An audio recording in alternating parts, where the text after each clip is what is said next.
Estamos aqui novamente para discutir os primórdios de um movimento que surgiu no início do primeiro milênio. E a pessoa central é Jesus Cristo. Se ele não tivesse nascido, nós não teríamos a realidade da cosmovisão cristã que temos nos dias atuais. O nascimento do Filho de Deus. É assim que a igreja, seja ela a igreja apostólica romana, seja a igreja ortodoxa, seja a igreja protestante, encara o nascimento do Filho de Deus. Que história incrível, né? Lucas, ele se preocupava muito com as fontes. E certamente uma das fontes de Lucas foi Maria, a mãe de Jesus.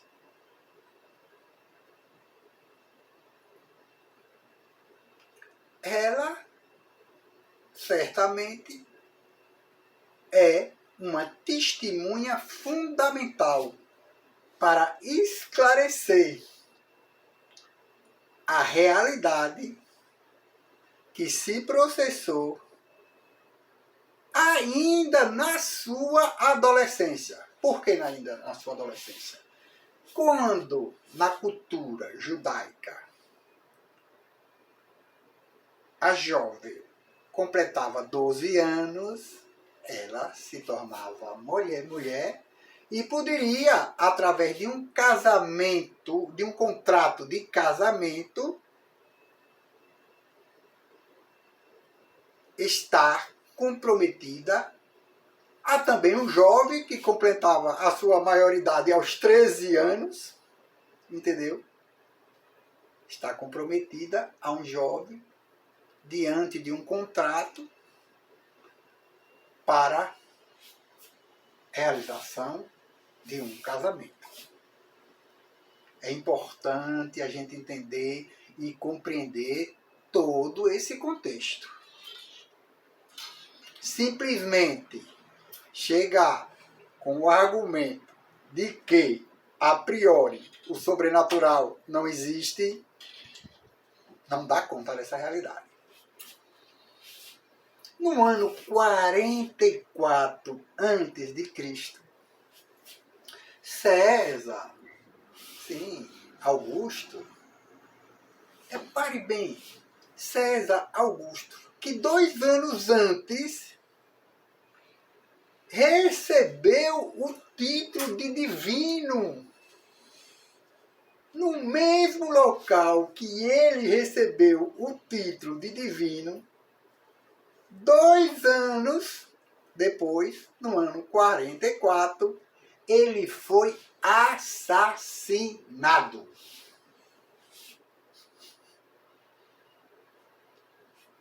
Quem seria o herdeiro de César? Brutus? Há uma discussão se Brutus, no meio dos historiadores, e não se chega a uma conclusão, se ele era filho de César ou não. Ele era filho de Sevilha, que era uma amante de César, conhecida, e esse assunto era público e notório em Roma. Mas Brutus era considerado filho de Marco Brutus, o velho. Então, será que ele seria um filho bastardo? Mas o poder foi colocado nas mãos de Caio Otávio. Um jovem inexperiente com apenas 19 anos de idade. Observe bem para entender e compreender toda essa dinâmica em que Jesus vai estar inserido.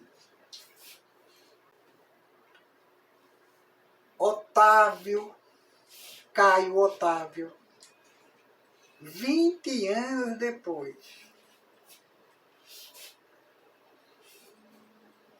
já muito bem preparado, um dos maiores imperadores do Império Romano. Recebeu o título de príncipes, o grande cidadão romano.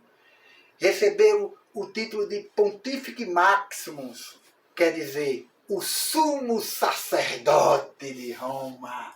Recebeu o nome de Augusto, governador supremo. Nesse período se estabelece o quê? Está viva o quê? A Pax Romana. A paz romana. Essa paz foi instituída de forma brutal. Mas observe bem, a mensagem do Evangelho vai se beneficiar dessa Pax Romana para se expandir pelas estradas romanas, pelo Império Romano, chegando a abranger uma grande área do Império Romano.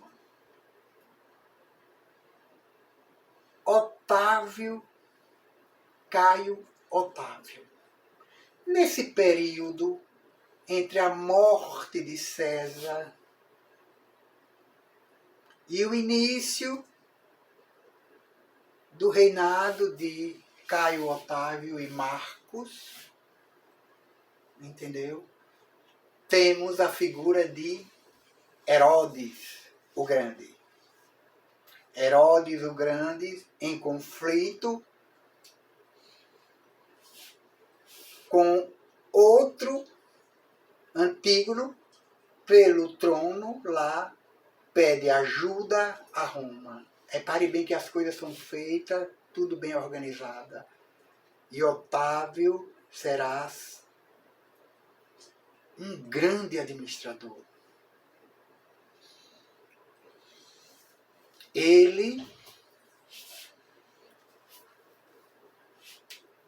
Herodes recebe apoio do Senado romano e força militar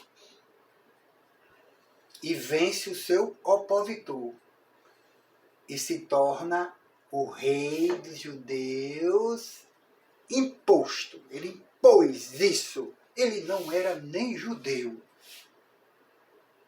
Aí a gente teria que voltar ao período de João Hircano para entender o período dos irmãos macabeus e dos demais parentes macabeus, para entender como o seu povo, foi conquistado e a força a eles foi imposto a crença judaica. Herodes era um magnífico construtor. Construiu palácios, cidades. Inclusive em homenagem a Augusto, Otávio, que seria agora Augusto César.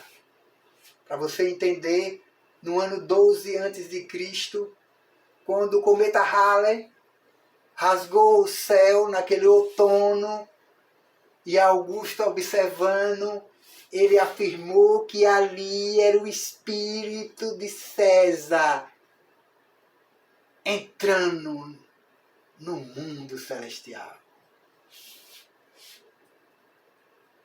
Se ele, que não era filho de César, mas se tornou o filho adotivo e herdeiro desse trono. Se seu pai era um ser divino, essa história contada para o povo romano supersticioso ao extremo, nada mais, nada menos do que ele também ser um ser divino. Tal pai, tal filho. Não é assim que a gente pensa na crença cristã? Jesus não é um ser criado, não é um ser procedente. Jesus é um ser gerado na infinitude de Deus.